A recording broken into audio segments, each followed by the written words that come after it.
Just like Python, Java has been around for a long time.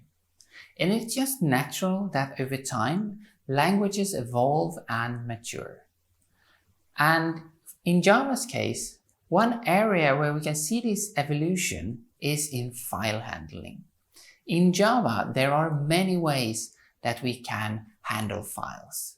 Some better than others at specific things, such as handling large files or storing complete objects. In this episode, we will take a look at how we can store and retrieve information from text files in a pretty neat way. As you can see, this time I have prepared a complete project for us. And let's jump in and take it from the top and see what we have. So, when we're going to store to this text file, we're going to use an array list.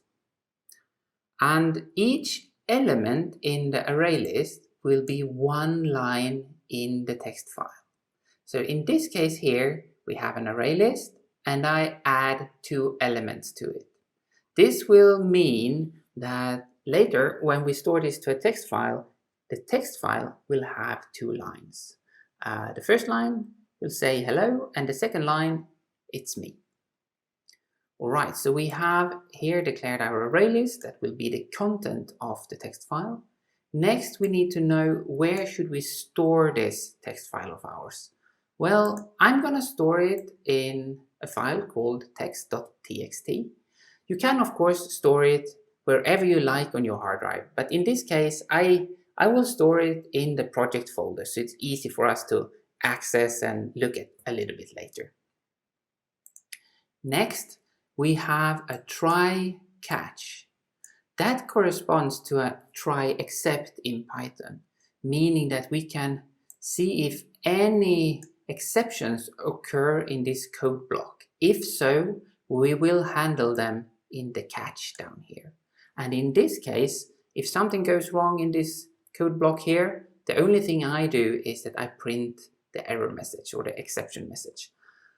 But alright, now to the fun part. How do we write something to a text file in Java? Well, we use the files class and we have access to that as soon as we have imported it. And the files class have a method called write. And the write method takes a few arguments. The first one is where should we store this file? The second is what should we store in that file? And in this case, we are sending along our array list. The first one we send along the path that we created up here. And then the last argument is how should we open this file? In this case, we can see that I create the file. We can also append it to a file. So if a file already exists, we can just keep writing at the end of the file. But in this case, we can see that I create the text file. So this line, we write something to a text file.